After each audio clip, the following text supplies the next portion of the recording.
Voulez-vous plus que tout en apprendre plus tout comme moi sur les dernières grandes énigmes mises en place par Eiichiro Oda dans ses derniers chapitres? Alors vous êtes au bon endroit. Nous allons essayer de lever le voile sur les origines des chevaliers divins, mais aussi plus précisément celui dont nous avons le nom complet, le titre ainsi que le chara-design. Nous parlons bien évidemment de Saint Figarland Garling. Oh mais attendez, ce n'est que le début, car si je vous disais que j'ai peut-être découvert une partie de la véritable nature cachée d'Imu, accompagnée aussi de la nature, de l'importance et du rôle de la chambre fleurie où elle demeure presque tout son temps, et cela en partie grâce à l'intervention d'Iva. Dans le dernier chapitre, nous faisons part du possible nom de famille d'Imu qui est Nerona, et qui puisait écrit dans un livre sur lequel nous pouvons lire le mot Genèse, signifiant origine, et faisant probablement référence au créateur du gouvernement mondial qui est Imu, comme déjà désigné par le Gorosei au chapitre 1086. Salut à toutes et à tous, moi c'est Egon pour ceux qui ne me connaissent pas.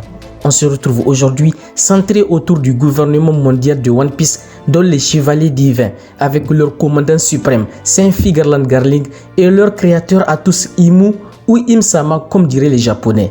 Et bien sûr, nous allons explorer une toute autre origine ou inspiration des chevaliers divins, malgré que beaucoup pensent qu'ils sont directement inspirés de nos réelles cultures anciennes comme les Templiers. Cependant, moi je pense autrement, ou du moins en partie, et voyons voir si vous en serez aussi un petit peu convaincu à la fin de cette vidéo. Donc n'hésitez pas à me dire dans les commentaires vos théories à vous et si oui ou non vous êtes d'accord avec moi. Sur ce, je vous invite à mettre le maximum de pouces bleus sur la vidéo et à vous abonner car cela est totalement gratuit tout en contribuant à ce que la chaîne s'agrandisse. Faites un effort car nous visons les 1000 abonnés. Je compte sur vous. One Piece wa jitsuzai suru!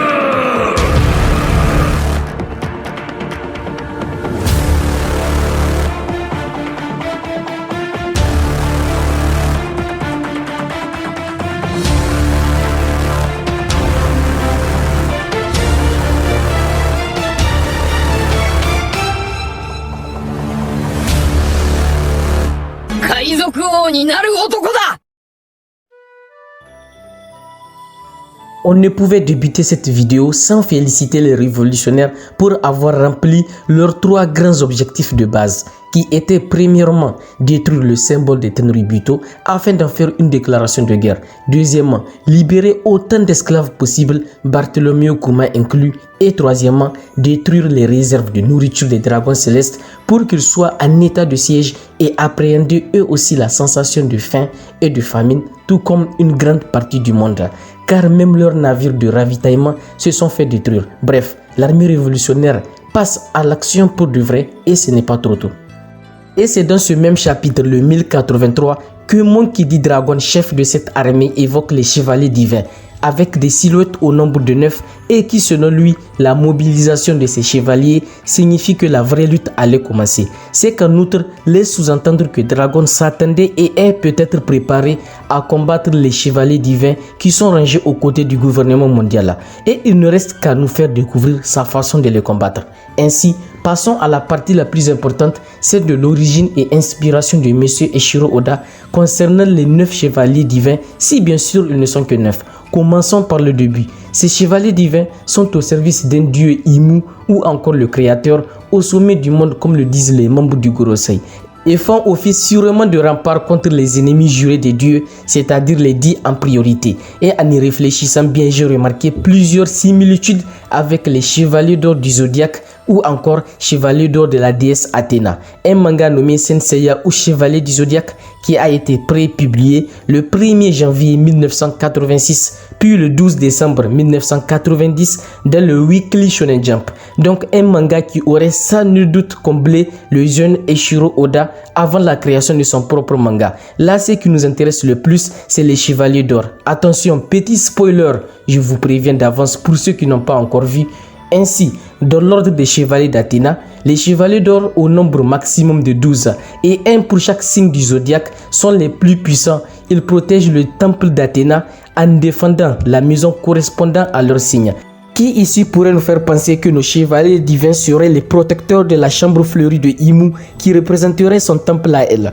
Ainsi dans le manga Senseiya. Et lors de la bataille du sanctuaire, les chevaliers d'or étaient aussi au nombre de 9 car Aioros du Sagittaire mourut 13 ans avant la bataille.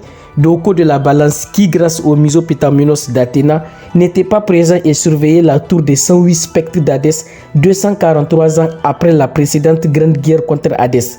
Et le dernier qui n'est autre que Saga des Gémeaux c'est lui-même à l'origine de cette bataille en assassinant le grand Pope qui était le gérant des chevaliers d'Athéna afin de le remplacer dans l'ombre. Maintenant que nous avons un peu expliqué les chevaliers d'or, je vais détailler les liens entre ces deux sortes de chevaliers, pas si différents que ça, bien sûr si on parle du postulat en rapport avec leur rôle.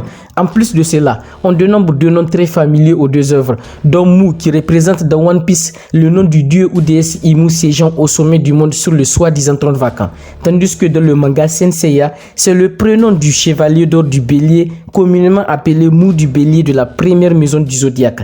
Et comme par hasard, souvenez-vous, dans le chapitre 1085, la silhouette qu'avait pris un des membres du Gorosei ressemble grandement à celui du bélier. Le deuxième prénom commun est celui de Shaka, appartenant encore une fois au chevalier d'or de la Vierge, communément appelé Shaka de la Vierge, et qui dans One Piece est le prénom du premier satellite du Dr Vegapunk. Mais pas que ça, car ce même personnage Shaka de la Vierge a adapté le même comportement aux dieux envers les êtres inférieurs que notre nouveau personnage Saint Figerland Garling. Ce n'est pas encore fini car Shaka des chevaliers d'or est selon les dires l'homme le plus proche des dieux et est probablement le plus puissant des chevaliers d'or car étant le seul à maîtriser le 8e sens lui octroyant une immense puissance, raison pour laquelle je pense qu'il pourrait avoir un lien avec Garling qui déjà est un champion de God Valley mais aussi le chef des chevaliers divins tout en étant lui aussi probablement le plus fort de tous ses semblables. Et pour finir, quand on ne voit pas leurs yeux lorsqu'ils apparaissent chacun pour la première fois, est un peu bizarre. Et encore une fois, tout comme les chevaliers du zodiaque qui ont clairement un lien avec l'espace et la galaxie, entre autres de par leur constellation, on peut aussi se dire que les chevaliers divins pourraient probablement avoir un lien similaire car on sait déjà tous à quel point le GM dans One Piece accumule les liens avec l'espace et les planètes, ainsi de suite. Et si cela se confirme, c'est qu'on est sur la bonne voie. Ce qui nous amène à penser que les chevaliers divins peuvent très bien avoir un lien avec les constellations via le conseil des 5 étoiles. J'espère que vous voyez où je vais en venir. Étoiles, constellations, voyez par vous-même.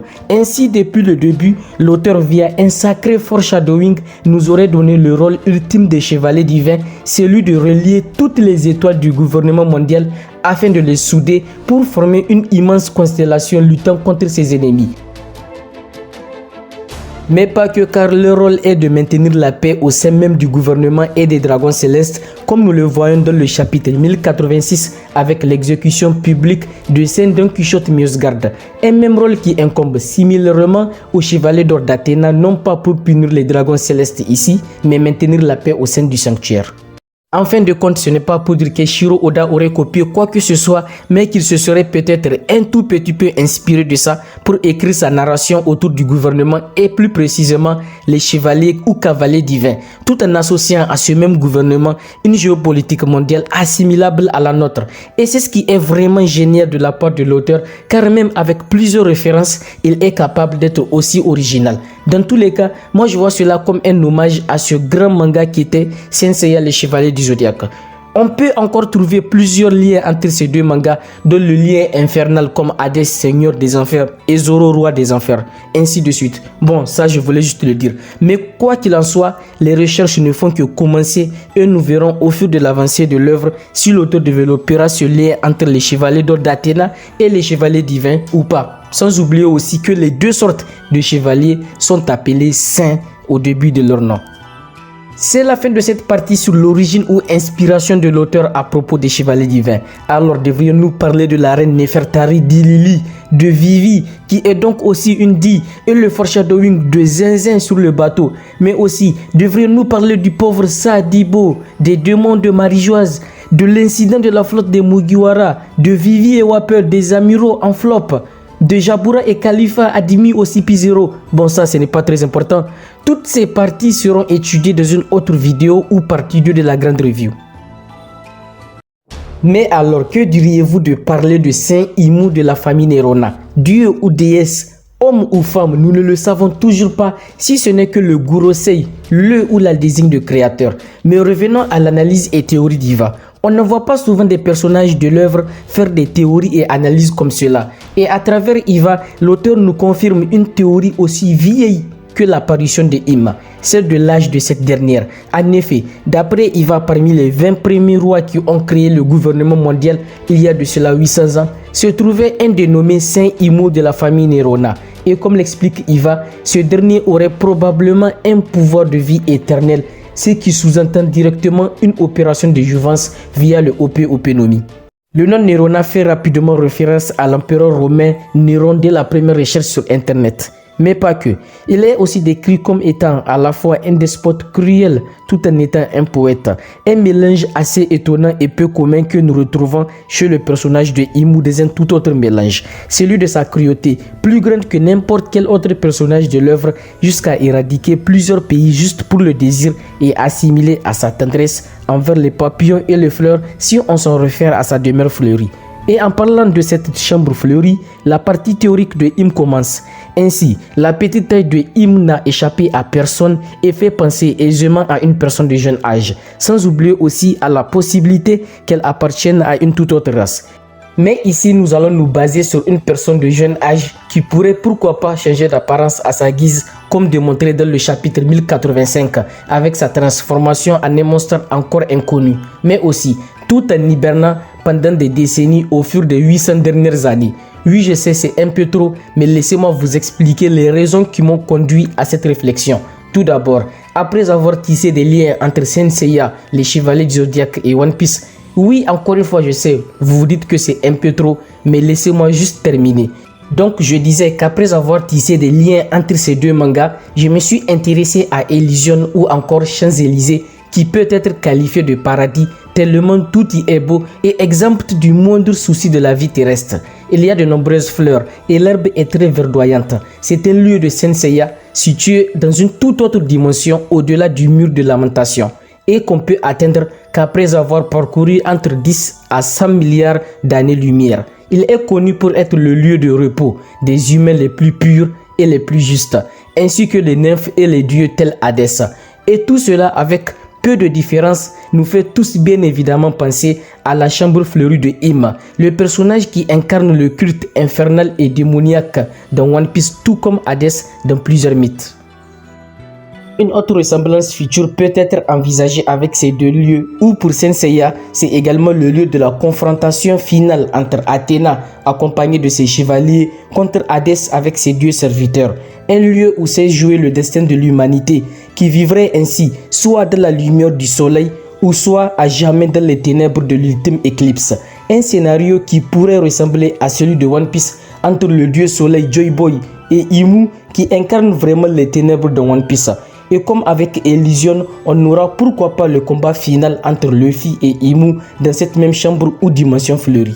C'est vraiment une théorie toujours en étude, mais que je devais dévoiler une partie afin de vous expliquer pourquoi je pense qu'Imu a hiberné plusieurs fois depuis la disparition de l'ancien royaume. Sans oublier aussi que sa petite taille fait vraiment cogiter beaucoup de fans sur comment peut-il ou peut-elle gouverner le Gurosei et le monde avec son jeune âge apparent. Si ce n'est que sa petite taille qui ne se conforme vraiment pas à son pseudo grand âge de plus de 800 ans minimum serait la conséquence d'une faculté qui lui est propre et permettant plusieurs hibernations d'une très longue durée au fil du temps. Bon, c'était soit ça, ou bien que la chambre fleurie serait une toute autre dimension possédant ses propres lois temporelles, d'où l'apparence physique de ce monarque.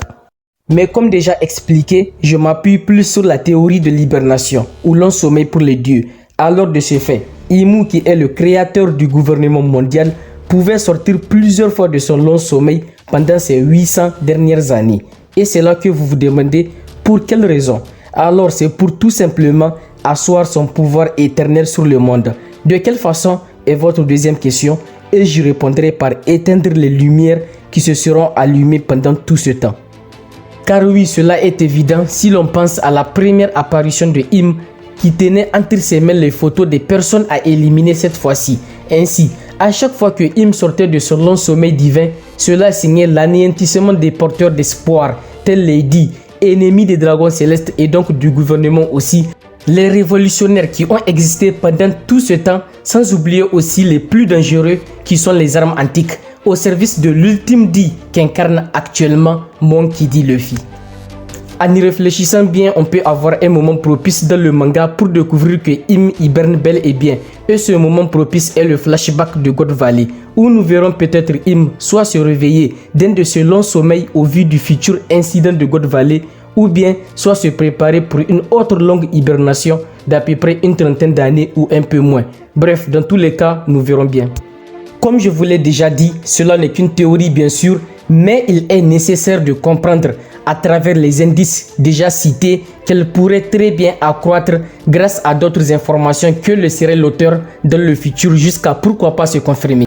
Il faut dire que cette théorie est la plus grande que j'ai pu faire et j'espère qu'elle se confirmera vraiment, ou à moitié, ou même en une petite partie car je m'en contenterai quand même de ça. Cependant, j'ai été heureux de vous faire part de mes recherches et j'espère que vous avez aimé parce que je me suis donné à 200% pour vous sortir une vidéo d'aussi bonne qualité. En tout cas, si oui, dites-le moi dans les commentaires et je serai heureux de vous répondre. Juste une dernière chose, n'oubliez pas de vous abonner au maximum car ma prime actuelle fait vraiment